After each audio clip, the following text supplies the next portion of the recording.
It's the second lecture of history of English literature, जिसमें हम लोग एंग्लो सेक्सॉन के बाद अब एंग्लो नॉर्मन्स पे बात करेंगे। जो पिछला लेक्चर था उसमें हमने पढ़ लिया कि कैसे 449 से 1066 तक ब्रिटेन पे जो एक हुकूमत रही है एंग्लो सेक्सॉन की, वो बाद में at then battle of Hasting के बाद एंग्लो नॉर्मन में कन्वर्ट कर गई। और जो आखिरी किंग था बैटल एंग्लो सेक्सॉन्स का, जिसका नाम हैरोल्ड हमें नज़र आता है, उसकी फ़ाइट हुई विलियम द कॉन्करर के साथ और विलियम द कॉन्करर जीत गया। और उस फाइट के नतीजे में एंग्लो सेक्सॉन जो हैं वो एंग्लो नॉर्मन्स में कन्वर्ट हो गए। एंग्लो नॉर्मन की एज हमें नज़र आती है 1066 से लेकर 1340 तक।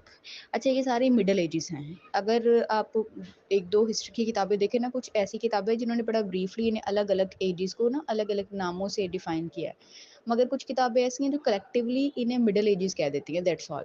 मतलब वो इन्हें अलग अलग से आइडेंटिफाई नहीं करती, जिसमें हमारी एज ऑफ चौसर आती है, हमारी जो चौसर के बाद का टाइम है वो आता है, फिर रिनाइसेंस स्टार्ट हो जाता है। इन सबको कलेक्टिवली जो है ना वो मिडल एजेस या डार्क एजेस का नाम जो है वो दे दिया जाता है। एंग्लो नॉर्मन्स जो है हमारे पास एज आई सेड 1066 से 1340 तक रहे हैं। पहले बात करते हैं नॉर्मन थे कौन। नॉर्मन का लफ्ज़ नॉर्स मैन से निकला है या नॉर्थ मैन से निकला है। ये स्कैंडिनेविया से थे। स्कैंडिनेविया से थे, बोल्ड थे, फाइटर्स थे, लड़ते बढ़ते थे और लोगों और दूसरी कंट्रीज़ पे अटैक करते थे और उनके लोगों को कॉलोनाइज़ करते थे, ये इनका काम था। अच्छा, इन्होंने फ्रेंच नॉर्मैंडे को कॉलोनाइज़ किया, मतलब फ्रेंच पीपल को, और कुछ ही अरसे में कहा जाता है कि 1 सेंचुरी में ही ये नॉर्मन पीपल फ्रेंच के साथ मिक्स हो गए। इन लोगों ने आपस में क्रॉस रेस शादियाँ की और अपने कल्चर एक्सचेंज किए। 1 सदी के बाद लोगों ने वही जो आपके फाइटर थे, जो आपके बड़े कॉलोनाइज़र्स थे, उनको एक अच्छी पॉलिश्ड जनरेशन के तौर पे देखा। क्योंकि फ्रेंच पीपल बड़े सोफिस्टिकेटेड थे, एजुकेटेड थे, वेल मैनर्ड थे। अब जब एक वेल मैनर्ड बंदा मिक्स हो रहा है एक रिबेलियस बंदे के साथ, तो अब उसमें उनकी जो नेक्स्ट जनरेशन थी, उनमें दोनों ट्रेड्स मौजूद थी। वो लोग ब्रेव भी थे और उसके साथ-साथ सोफिस्टिकेटेड और वेल मैनर्ड भी प्रोड्यूस किए गए, जिसकी वजह से कहा जाता है कि ये मोस्ट पॉलिश्ड जनरेशन है। विलियम द कॉन्करर की डिफेट के बाद जो हमारे पास एंग्लो सैक्सन की लैंड थी, वो एंग्लो नॉर्मन्स ने ऑक्यूपाई कर ली। ठीक है, ये लोग ट्राइलिंगुअल थे, यानी कि यहाँ पे इनके टाइम में 3 लैंग्वेजेस बोली जाती थी, फ्रेंच, लैटिन एंड इंग्लिश। उनके जो कोर्ट्स और ऑफिसेस थे उसमें फ्रेंच बोली जाती थी। उसके बाद जो चर्चेज़ या क्लर्जी थी वो लैटिन बोला करते थे और कॉमन पीपल के लिए इंग्लिश लैंग्वेज का इस्तेमाल किया जाता था। इन तीनों लैंग्वेजेस का मिक्सचर जो है वो इस एज में ऑब्जर्व किया जाता है और उनके कल्चर पे भी। अब हमें यहाँ पे हाइब्रिडिटी और अप्रोप्रिएशन भी नज़र आती है। वो किस तरह से, क्योंकि अब जो इंग्लिश कॉमन पीपल बोल रही थी वो कोई प्रॉपर डायलेक्ट नहीं था। जो फ्रेंच कोर्ट्स में बोली जा रही थी और जो लैटिन चर्चेज़ में बोली जा रही थी, ये लोग भी कोई प्योर फॉर्म में मौजूद नहीं थी। इनकी भी हमें एक हाइब्रिड सी शक्ल नज़र आती है, जिसमें ये लोग एक दूसरे की लैंग्वेजेज़ को मिक्स करके एक न्यू लैंग्वेज जो है वो नॉर्मल डे में यूज़ कर रहे थे। यहाँ पे हमें नेचुरल पोएट्री बहुत ज़्यादा नज़र आती है, नेचर से बड़े करीब थे, नेचुरलिज़्म का इफ़ेक्ट जो है वो हमें एंग्लो नॉर्मन्स में मिलता है। अब यहाँ पे एक और चीज़ जो इम्पोर्टेंट है एंग्लो नॉर्मन के लिहाज से, वो थी इनकी आइडिया ऑफ नेशनलिज़्म। नॉर्मांडी को कॉलोनाइज़ किया गया और अब जो फ्रेंच थे उन्होंने इंग्लैंड को as their own land accept कर लिया। जो इनका नेशनल लिटरेचर था वो 14th सेंचुरी में प्रोड्यूस किया गया। यहाँ पे पॉलिटिकल अनरेस्ट भी देखी गई। जो किंग्स की अनरेस्ट थी वो भी देखने में आई, क्योंकि पहले एडवर्ड 3 था जिससे लोग खुश नहीं थे। उसके बाद एडवर्ड ऑफ वुडस्टॉक यानी कि उसका बेटा आया, जिसे हिस्ट्री में ब्लैक प्रिंस के नाम से याद किया जाता है। उसके बाद थर्ड वन वाज़ रिचर्ड 2, और इस पूरे टेन्योर में आपको एक पॉलिटिकल टसल नज़र आती है। अवाम खुश नहीं है इनके किंग से, और किंग जो हैं वो अपनी मौज मस्ती में मसरूफ़ हैं और उन्हें कोई परवाह नहीं है कि कंट्री चल कैसे रही है। या अब वही हिसाब है कि जैसे जब किंग अल्फ्रेड ने वो चीज़ छोड़ी है, अपनी कंट्री को उतनी स्टेबिलिटी उसके बाद कोई नहीं दे पाया। जो हमें एडवर्ड 3 नज़र आता है ना, वो बहुत अनजस्ट था। अपने ज़िंदगी के आखिरी दिनों में वो इतना क्रूअल हो गया था तमाम क्लासेस के लिए कि लोग चाहते थे कि ये अपना थ्रोन छोड़ दे, ये अपना जो है हुकूमत छोड़ दे। अब उसके बाद उसका बेटा एडवर्ड द वुडस्टॉक आया। एडवर्ड द वुडस्टॉक इतना ज़्यादा क्रूअल था कि उसका नाम ही ब्लैक प्रिंस रख दिया गया। उसके बाद जो तीसरा किंग यहाँ नज़र आया वो हेनरी 4 था। हेनरी 4 वो पहला किंग था जिसके रूल में, जिसके दौरे हुकूमत में इंग्लिश को ऑफिशियल लैंग्वेज ऑफ इंग्लैंड का नाम दे दिया गया। यानी कि इससे पहले आपकी फ्रेंच भी थी, लैटिन भी थी, इंग्लिश भी थी, मगर हेनरी 4 के दौर तक आते-आते हमारे पास सिर्फ इंग्लिश जो है वो एज़ ऑफिशियल लैंग्वेज नज़र आ गई। एक और इम्पॉर्टेंट इवेंट जो इस एज का है वो है 100 ईयर्स वॉर, 100 साल तक चलने वाली जंग। ये जंग इंग्लैंड और फ्रांस के दरमियान थी, जो 1337 से लेकर 1453 तक रही। नॉर्मली इसमें से यही एमसीक्यूज आता है कि ये किन दो कंट्रीज़ के दरमियान थी, और दूसरी बात ये कि ये कितने टाइम पीरियड, कब शुरू हुई, कब ख़त्म हुई, तो ये चीज़ आपने याद रखनी है। अच्छा, जो फ्रेंच थे ना वो रिचेस्ट थे, लार्जेस्ट थे और मोस्ट पॉपुलस थे जितने भी वेस्टर्न यूरोप में थे, और जो इंग्लैंड था वो बेस्ट ऑर्गेनाइज्ड था। ठीक है, इनकी ऑर्गेनाइजेशन बहुत थी, इनके दरमियान कॉन्फ्लिक्ट बहुत ज़्यादा सामने आने शुरू हो गए थे, जिसकी वजह से एट द एंड ये एक 100 ईयर वॉर में चले गए, जिसमें इस पूरे 100 सालों में जो नया किंग आया वो फ्रांस के साथ एक लड़ाई में था, और वो मुख्तलिफ कोई एक वॉर नहीं थी। इसे कलेक्टिवली 100 ईयर्स वॉर कहा जाता है, पर वो छोटी छोटी बहुत सारी लड़ाइयाँ थी इनके दरमियान। 100 ईयर्स वॉर के बाद जो अगला मेजर इवेंट है एंग्लो नॉर्मन एज का, वो ब्लैक डेथ है। ब्लैक डेथ एक प्लेग थी, जैसे हमारा कोरोना आया था, सेम उसी तरीके से उस टाइम में 1346 से 1353 तक एक पेंडेमिक उनकी हिस्ट्री में नज़र आई। और ये पेंडेमिक किसकी वजह से थी? ये एक बैक्टीरिया की वजह से थी, जिसका नाम yersinia pestis बताया जाता है। और ये जो बैक्टीरिया है ये लोगों में इस तरह और इतनी तेज़ी से फैला कि इसने इंग्लैंड की आधी से ज़्यादा पॉपुलेशन को ख़त्म कर दिया उस टाइम में। तो इसकी डेट्स याद रखना भी इम्पॉर्टेंट है, एक डेट्स, और दूसरा ये किस बैक्टीरिया की वजह से फैला था। 50% ऑफ इंग्लैंड्स जो पॉपुलेशन है वो इससे इफ़ेक्ट हुई। और ये जो प्लेग थी इसने सिर्फ लोगों को सोशल लेवल पे इफ़ेक्ट नहीं किया है, रिलीजियस इकोनॉमिक लेवल पे भी बहुत इफ़ेक्ट किया, क्योंकि आपकी एक पूरी इकोनॉमी पे इस चीज़ का अटैक आया। हमारे कोरोना टाइम में हर चीज़ रुक गई थी, पूरी हमारी इकोनॉमिकल डेवलपमेंट रुक गई, हमारी सोशल एक्टिविटीज़ ख़त्म हो गई, हमारी रिलीजियस एक्टिविटीज़ ख़त्म कर दी गई। तो बिल्कुल उसी तरीके से इंग्लैंड में हमें ब्लैक डेथ नज़र आती है, जो 1346 से स्टार्ट होकर 1353 तक रही। अच्छा, अब इस एज की ना कुछ न्यूट्रल इम्पॉर्टेंट पोइम्स हैं, जिनमें 4 बड़ी पोइम्स हैं: प्योरिटी, पेशेंस, पर्ल, सर गावन एंड द ग्रीन नाइट। ठीक है, अब जो पर्ल थी ना, पर्ल स्टोरी जो है वो ये स्टोरी एक फादर और डॉटर के बारे में है। इस पोएम को गावन पोएट के नाम से जो है वो फेमस किया गया था, या ये कहा जाता है कि गावन पोएट ने इसे सबसे पहले लिखा या शुरू किया, मगर इसके पोएट का रियल नेम अभी भी मौजूद नहीं है। टोन इस पोएम की भी रिलीजियस ही है। इस पोएम का स्टार्ट इस तरह से होता है कि एक फादर जो है वो अपनी 2 साल की बेटी की उसकी डेथ हो जाती है, और वो लेमेंट कर रहा है उसकी कब्र पे बैठ के, और बैठे-बैठे ही वो वहाँ पे सो जाता है। फिर उसे एक विज़न आता है कि उसकी बेटी जो है वो माउंटेन ऑफ हेवन में खेल रही है और जीसस के पास है, और जीसस उसे कहते हैं कि नहीं, तुम लेमेंटेशन मत करो, तुम्हारा जो पर्ल है वो हमारे पास सेव है, मतलब प्रोटेक्टेड है। तो ये पूरी पर्ल की जो स्टोरी है वो इस चीज़ पे बेस करती है। उसके बाद आपके पास पेशेंस एंड प्योरिटी है। प्योरिटी जो पोएम है ये लाइफ ऑफ अब्राहम के बारे में, और जो पेशेंस है वो लाइफ ऑफ जोना यानी कि हज़रत यूनुस और उनके सर्वाइवल इन फिश उसके बारे में। ठीक है, इन दोनों की वो थीम्स हैं। अच्छा, फोर्थ इंपॉर्टेंट पोएम इसकी जो है वो Sir Gawain and the Green Knight है। ये पोएम जो थी ये किंग आर्थर के टाइम पीरियड की है। किंग आर्थर बिल्कुल वैसे ही है जैसे हमारे पास आल्फ्रेड था, और उसकी कोर्ट हुआ करती थी, वहाँ पे वो प्रॉपर इजलास किया करता था। अब उसकी कोर्ट में एक दिन ग्रीन नाइट आता है। ग्रीन नाइट का पोस्चर जो है वो बड़ा बिग बताया गया, बहुत बड़ा बताया गया। अब वो ग्रीन नाइट आके यहाँ पे सबको ओपनली चैलेंज करता है कि कोई मुझे बिहेड करके दिखाए, मतलब मेरा सर कलम करके दिखाए। सरगाविन उसी कोर्ट में बैठे होते हैं, और वो उठते हैं और उठ के उसका सर कलम कर देते हैं, मगर ग्रीन नाइट अपना सर उठाता है और उसे वार्न करता है कि मैं दोबारा तुमसे बदला लेने लाजमी आऊँगा। मगर इससे पहले कि वो खुद वापस आए, सर गाविन की क्यूरियोसिटी उन्हें पिक करती है कि आप जाएँ, जाके उसे ढूँढें और खुद उसे कत्ल कर दें, मतलब ख़त्म कर दें। अब उस रास्ते में जाता है, फिर उसे वहाँ पे एक एक मतलब ड्यूरिंग जर्नी उसे एक हट नज़र आता है, कॉटेज नज़र आता है। उस कॉटेज में एक ओल्ड मैन यानी कि एक बूढ़ा आदमी और उसकी बीवी रहते थे। अब उसकी बीवी यंग थी, उसकी बीवी उसे जो है वो अट्रैक्ट करने की कोशिश करती है, मगर वो उसका जो सर गाविन है वो उसे रिजेक्ट कर देते हैं। कुछ अर्से बाद सर गाविन को पता लगता है कि ये जो ओल्ड मैन है यही एक्चुअली ग्रीन नाइट है। वो ग्रीन नाइट को मार देते हैं दोबारा से, और वापस किंग आर्थर की कोर्ट में आके इस बात का ऐलान कर देते हैं। So Gawain and the Green Knight totally जो है वो इस सिंपल सी स्टोरी पे बेस करती है, और हमारे पास जो एंग्लो नॉर्मन्स हैं उनकी फोर्थ बेस्ट पोएम समझी जाती है। अच्छा, जो लिटरेरी टेक्निक्स है ना इस एज की, जिस जो ज़्यादा इंपॉर्टेंट है, उनमें हमारे पास एलिट्रेशन नज़र आती है, यानी कि रेपिटेशन ऑफ कॉन्सोनेंट साउंड। तो आपको इनकी तमाम पोएटिक वर्सेस में या इनकी तमाम पोइम्स में एलिट्रेशन लाजमी मिलेगी। अब इनकी पॉलिटिकल अनरेस्ट और आपकी इनकी थीम्स और पोइम्स पे बात करने के बाद हम ज़रा इसके मेजर राइटर्स की तरफ मूव कर रहे हैं कि इस एज में कौन से मेजर इंपॉर्टेंट राइटर हैं। इनमें हमें विलियम लैंगलैंड नज़र आता है, जॉन गॉवर नज़र आता है, वाइक्लिफ नज़र आता है, जियोफ्री द माउंटमोथ नज़र आता है, ठीक है। बात करते हैं विलियम लैंगलैंड पे। विलियम लैंगलैंड इंतहाई एक स्टबर्न आदमी था, यानी कि बहुत ही जिसे कहते हैं बददिमाग आदमी, इनसेन पोएट के नाम से जाना जाता है, ठीक है। ये मलवर्न की पहाड़ियों में रहा करता था अपनी बेटी और बीवी के साथ, और उसके बाद ये बाद में लंदन में जो है वो माइग्रेट कर गए थे, मगर इसकी जो एक्चुअल लाइफ है ना वो रूरल और रस्टिक ही है। मेजर पोएम इसकी पियर्स प्लोमन है। पियर्स प्लोमन आप इसकी स्लाइड्स में देखेंगे, एक्चुअल स्पेलिंग और वो सारा कॉन्सेप्ट मिल जाएगा।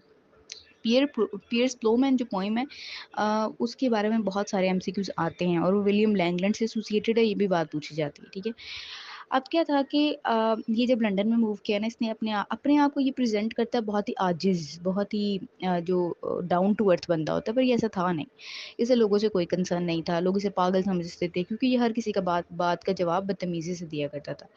अब पियर्स प्लोमैन जो उसकी पोइम है ये पोएट के ड्रीम पे बेस कर रही है, पूरा ड्रीम उसमें वो सुनाता है। वो अ, अपनी पोएम का शुरू इस तरह लेता है कि वो उसने ख्वाब में देखा कि वो मेलबर्न की पहाड़ियों में है, यानी कि वही पहाड़ियाँ जिसमें वो कभी रहा करता था। अब मेलबर्न की पहाड़ियों में उसने एक पूरी मार्केट देखी, उस मार्केट में बहुत सारे लोग थे। उन लोगों के दरमियान जो है वो लेडी होली चर्च खड़ी थी। लेडी होली चर्च का कैरेक्टर इंपॉर्टेंट है क्योंकि वो इनडायरेक्टली क्रिश्चियनिटी को रिप्रेजेंट कर रहा है, या फिर एक ऐसी चीज़ को, एक ऐसे शख्स को जो कि आपको मज़हब की तरफ बुलाता हो। लेडी होली चर्च उन तमाम लोगों को इकट्ठा करती है और उन्हें कहती है कि गॉड की तरफ आ जाओ, गॉड के रास्ते की तरफ आ जाओ, और उसके बाद वो खुद ही डिसअपियर हो जाती है। पर लोग परेशान होते हैं कि इसने ये तो बताया ही नहीं कि गॉड का रास्ता है किधर।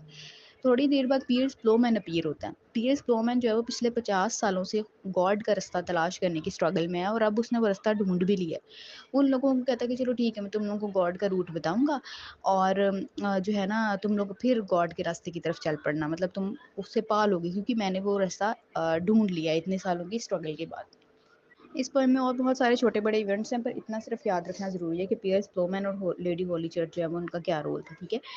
अच्छा, इस पोएम के 3 पार्ट्स हैं। पहला हिस्सा जो है वो मैरिज ऑफ लेडी मीड नज़र आता है, दैट इज़ अ फॉल्स और डिल्यूजनल मैरिज, या आप ये कह सकते हो करप्ट मैरिज। इसने उस टाइम की जो एक करप्शन को है वो इस पहले हिस्से से शो किया। दूसरा कन्फेशन ऑफ 7 डेडली, और तीसरा हिस्सा जो है वो इसका कलेक्शन ऑफ ड्रीम पे बेस करता है, और तीसरे हिस्से के फर्दर 3 हिस्से हैं जिसमें डॉवल, डॉबेट एंड डॉबीट है। अच्छा, ये जो डॉवल है ना ये एक्चुअली डू वेल है, मतलब लिखें DODWELL, डू वेल। दूसरा हिस्सा जो इसका डॉबेट है ना वो है डू बेटर, और तीसरा हिस्सा जो इसका डू बेट है वो है डू बेस्ट, ठीक है। इसको पढ़ना इस तरीके से, डॉबल, डॉबेट एंड डॉबिट एक्चुअली जो है वो do well, do better and do best का नाम है। आपके लैंगलैंड के बाद जो अगला पोइट और जो राइटर मेजर नज़र आता है वो गॉवर है। गॉवर बड़ा सोफिस्टिकेटेड इंसान था। जितना लैंगलैंड आपका रस्टिक था उतना ही गॉवर आपका जो है वो बैलेंस्ड, सोफिस्टिकेटेड, वेल मैनर्ड बंदा था। लैंगलैंड लिखता था कॉमन पीपल के लिए, मगर गॉवर लिखता था रॉयलिटी के लिए, रॉयल क्लास के लिए। वो एक्चुअली इंटेलेक्चुअल रॉयलिटी का रिप्रेजेंटेटिव भी था, ठीक है। इसने लैटिन भी सीखी, फ्रेंच भी सीखी, क्योंकि उस टाइम में जिस बंदे को लैटिन और फ्रेंच आती थी उसे बड़ा जो है ना वो पढ़ा लिखा समझा जाता था। इसकी पहली लॉन्गेस्ट पोएम जो थी वो भी फ्रेंच में थी, ठीक है, जिसका नाम स्पेकुलम मेडिटेंटिस और मिराया डी ला हूम के नाम से मतलब उसे जाना जाता है। उसके बाद इसकी एक और इम्पॉर्टेंट पोएम थी जो कि सेकंड लॉन्गेस्ट पोएम समझी जाती है, वो वॉक्स क्लेमेंटिस थी। वॉक्स क्लेमेंटिस ना एक्चुअली बेस करती है आपके पिजेंट रिवोल्ट पे। आपके जो एंग्लो नॉर्मन्स है ना, इस एज में एक पिजेंट रिवोल्ट भी आया था। पिजेंट रिवोल्ट आया था आपकी ब्लैक डेथ के फ़ौरन बाद, इनके पेंडेमिक के बाद, जब लोगों में एक पॉवर्टी का रेट बहुत ज़्यादा हो गया था। तो ये हमें वहाँ पे जैसे बिल्कुल ये वैसे ही है जैसे हमें फ्रेंच रेवोल्यूशन में जो पिजेंट है वो बहुत ज़्यादा एक्टिव नज़र आते थे ना, सेम इसी तरीके से हमें एंग्लो नॉर्मन में पिजेंट रिवोल्ट नज़र आता है। और इस पिजेंट रिवोल्ट को स्टार्ट करने वाले बंदे का नाम वॉट टेलर था, मतलब वो बंदा जिसने इसे इनिशिएट किया, इसे हेड किया, वो वॉट टेलर था। अब वॉट टेलर पे और पिजेंट रिवोल्ट पे ये पोएम लिखी गई है पूरी की पूरी, जो वॉक्स क्लेमेंटिस है। रेवोल्यूशन जो थी ना वो एक्चुअली इस बात के ऊपर थी कि गवर्नमेंट ने एक्स्ट्रा टैक्स लगा दिए थे लोगों के ऊपर ना, जो कि वो इतना ज़्यादा कमा नहीं रहे थे जितना ज़्यादा वो टैक्स दे रहे थे। अब इसने गॉवर ने क्या किया, इसने उन तमाम इंसानों को, पीजेंट को, वॉर टेलर को जानवरों में तब्दील किया, मतलब अपनी पोएम में, और फिर रिप्रेजेंट किया, क्योंकि इतनी ज़्यादा लिबर्टी नहीं थी कि डायरेक्टली क्रिटिसिज्म किया जा सके। तो जब राइटर के पास ये बात नहीं होती, इतनी लिबर्टी नहीं होती, तो वो फिर इनडायरेक्टली चीज़ों को मेंशन करने की कोशिश करता है।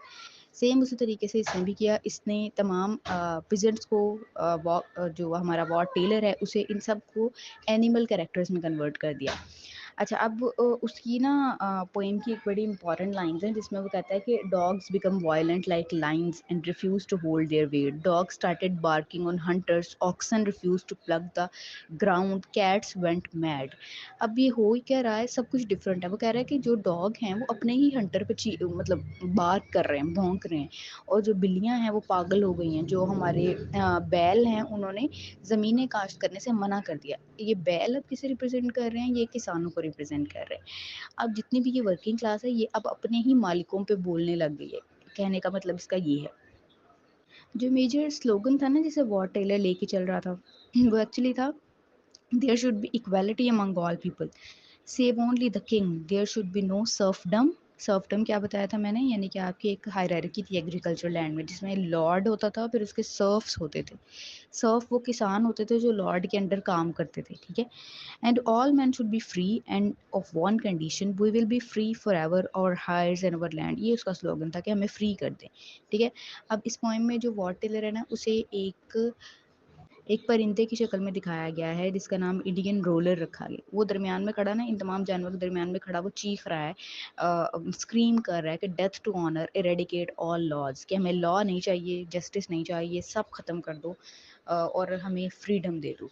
मतलब शायद अब जब मिडिल क्लास को बहुत ज़्यादा सुप्रेस कर देते हो, तो एक ऐसा टाइम आता है जिसमें मिडिल क्लास फिर आपके लॉज पे यकीन नहीं रखती, फिर वो सारा कानून अपने हाथों में लेगी और वो कहेगी कि हमें सिर्फ फ्रीडम दे दो, हमें आपके लॉ नहीं चाहिए, हमें आपका ऑनर नहीं चाहिए, डिग्निटी नहीं चाहिए, कोई राइट नहीं चाहिए, हमें खुद करने दो जो हम करना चाहते हैं। वॉक्स क्लेमेंटिस पूरी पोएम इसी बात पे बेस करती है। उसके बाद जो हमें गॉवर की तीसरी इंपॉर्टेंट पोइम नज़र आती है, वो है कन्फेसो मैंटिस। कन्फेसो मैंटिस की 33,000 लाइन्स थी, और ये रिचर्ड टू के कहने पे लिखी थी गॉवर ने। इसकी थीम रोमांटिक है, या ये आप ये कह सकते हैं कि romantically it's a criticism on the moral failure of society, कि सोसाइटी अब इमोरल होती जा रही है, ये वो वाली थीम पे बेस करती है, और इंग्लिश लैंग्वेज में लिखी गई थी। अब लैंगलैंड और आपके गॉवर के बाद तीसरा बड़ा राइटर इस एज में वाइक्लिफ नज़र आता है। वाइक्लिफ उस एज का सबसे पढ़ा लिखा, सबसे कामयाब तरीन राइटर था, क्योंकि ये स्कॉलर भी था, फिलोसफर भी था, थियोलॉजियन भी था, ट्रांसलेटर भी था, रिफॉर्मर भी था। ज़्यादा इंपॉर्टेंट ये रिफॉर्मर के लिहाज से है, और उसके बाद ये प्रोफेसर भी था यूनिवर्सिटी ऑफ ऑक्सफोर्ड में। अब ये इस इम्पॉर्टेंट क्यों है, इसकी लुलार्ड मूवमेंट थी एक पूरी, उसके लिहाज से जाना जाता है। इसके अलावा इसके जो वर्क जो इसने लिखे हैं वो इतने ज़्यादा फेमस नहीं है। जब भी पूछा जाएगा, ये पूछा जाएगा कि लुलार्ड मूवमेंट किसने स्टार्ट की थी, और उसका या फिर वाइक्लिफ ने जो मूवमेंट स्टार्ट की थी, वो क्या थी, उसका नाम क्या था। अब जो लोलार्ड मूवमेंट थी ना, वो बड़ी मज़े की थी। उसमें मसला ये था कि वही बात जो हमें चौसर करता नज़र आता है ना, कि अपने चौसेरियन टाइम पीरियड में 14th सेंचुरी में, वो काम वाइक्लिफ ने अपने टाइम में, यानी कि एंग्लो नॉर्मन टाइम पीरियड, जिसे आप ये कह लें कि लेट 12th सेंचुरी और 13th सेंचुरी में किया। वाइक्लिफ ने ये किया, उसने कहा कि क्लर्जी के पास इतना पैसा क्यों है। क्लर्जी मतलब आपके चर्चिस, और क्लर्जी जो है वो आपकी मनी को एक्सप्लॉइट कर रही है, पावर को एक्सप्लॉइट कर रही है, सबसे ज़्यादा पावर उनके पास है, और लोगों में वो अपने आप को पुअर शो कर रहे हैं, पर इन रियलिटी वो बहुत ज़्यादा करप्शन कर रहे हैं। उसने एक करप्ट चर्च पे क्रिटिसाइज़ किया, और इस पूरी मूवमेंट को हम लुलार्ड मूवमेंट का नाम देते हैं। अच्छा, इन तीन राइटर्स के बाद एक और इम्पॉर्टेंट है, वो जस्ट इसलिए याद कर लें कि उसने हिस्ट्री ऑफ ब्रिटिश लिखी है, और उसका नाम जॉफ्री द माउंटमोथ है, ठीक है। 14th सेंचुरी के एंड में, या फिर आप ये कह लें कि डेट्स जो हैं वो वेरी कर रही हैं, कभी से 11th सेंचुरी कहा जाता है, कभी 14, पर जॉफ्री द माउंटमोथ ने हिस्ट्री ऑफ ब्रिटेन लिखी है, ठीक, बस ये याद रखें।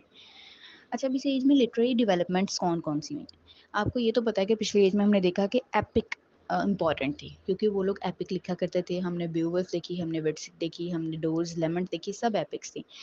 अब जैसे देखें, हमारी एज में आके एक बात ये क्लियर हो गई कि poetry was meant to be read by elite class people, ठीक है, और नॉर्मल लोगों के लिए फिर कहानियाँ आई, नॉवेल्स आए।